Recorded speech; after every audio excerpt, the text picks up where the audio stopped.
খবরের কাগজে তেজ সুধার বিয়ের ছবি বেরিয়েছে, আর সেইটা দেখে পাড়ার মানুষের তো মাথায় হাত। সুধার মতন ডিভোর্সি মেয়ে এত বড়লোক বাড়ির বউ হয়েছে, সকালেই হিংসেই জ্বলতে থাকে, আর ফ্রন্টে এসে সকলকে আরও উস্কিয়ে দেয়। ফ্রন্টে বলে নিশ্চয়ই সুধার পরিবার মিথ্যে কথা বলেই বড়লোক বাড়িতে মেয়ের বিয়ে দিয়েছে। কদিন পর যখন বড়লোক বাড়ির লোকেরা আসল সত্যি জানতে পারবে, তারাতেই সেই পাড়াতেই ঝামেলা করবে, আর তখন তখন সেই মিথ্যের ভাগীদার আমরাও হব। তাই এই সমস্ত কিছু অন্যায় আমরা চলতে দেব না। আজই জামাইকে সমস্ত সত্যি কথা বলতে হবে। ফ্রন্টের উস্কানিতে পাড়ার সমস্ত লোক এক জায়গায় জড়ো হয়ে আছে। তেজ আসলেই সমস্ত সত্যি তাকে জানিয়ে দেবে। এদিকে সুধার পরিবারেরা সকলেই আনন্দ মজা করছে। ব্র্যান্ড পার্টি আনা হয়েছে, দিরাগমনে নতুন জামাই আসছে যে। কিন্তু ঝিনুকের মধ্যে অনেক চিন্তা। সুধা দিদির অতীতের কথা জেনে শ্বশুরবাড়ির লোকজন কি ওর সঙ্গে খারাপ ব্যবহার করছে?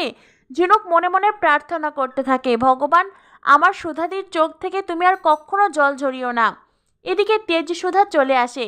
গাড়ি থেকে নামতেই সুধা তেজকে অনুরোধ করে, দয়া করে আমার পরিবারের সামনে কোনো সিন ক্রিয়েট করবেন না। বরণ ডালা নিয়ে সুধার জেঠিমণি তেজকে বরণ করতে চায়। সেই মুহূর্তেই পাড়ার কাকিমা বলে, দাঁড়াও লক্ষ্মী, আগে একটু নতুন জামাইকে আমাদের দেখতে দাও। জেঠিমণি বলেন, এইভাবে বরণ থামিয়ে কি করে জামাইকে দেখবে? পাড়ার কাকিমারা বলে, তার কি করব শুনি, তোমরা তো সুধার বিয়ে গোপনে গোপনে দিলে, এই পাড়াতেও নয়, তাও আবার অন্য পাড়াতে। তবু হতো যদি পাড়ার কাউকে নেমন্তন্ন করতে, সেটাও তো করোনি, তো এইভাবে ছাড়া আর কিভাবে নতুন জামাই দেখবো?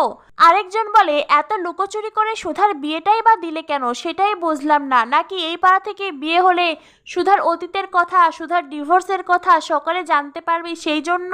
তেজ তখন সুধাকে বলে, এরপরেও কি আপনি বলবেন আপনার পরিবার কোনো ভুল করেনি, কোনো অন্যায় করেনি? সুধা তখন চুপ। ফ্রন্টে বলে, ওনারা যদি জানতো সুধা ডিভোর্সি, তাহলে কি আর সুধাকে ঘরের বউ করতো?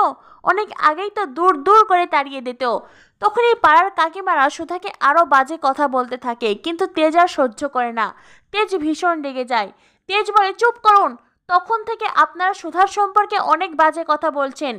একটা কথা ভুলে যাবেন না, সুধার আপনাদের পাড়ার সুধাময়ী আচার্য নেই, সে এখন তেজ বসু মল্লিকের স্ত্রী হয়েছে। তেজের হুঙ্কারে পাড়ার কাকিমারা সকলে একেবারে চুপ হয়ে যায়। তো বন্ধুরা, জমে উঠেছে শুভ বিবাহ সিরিয়াল।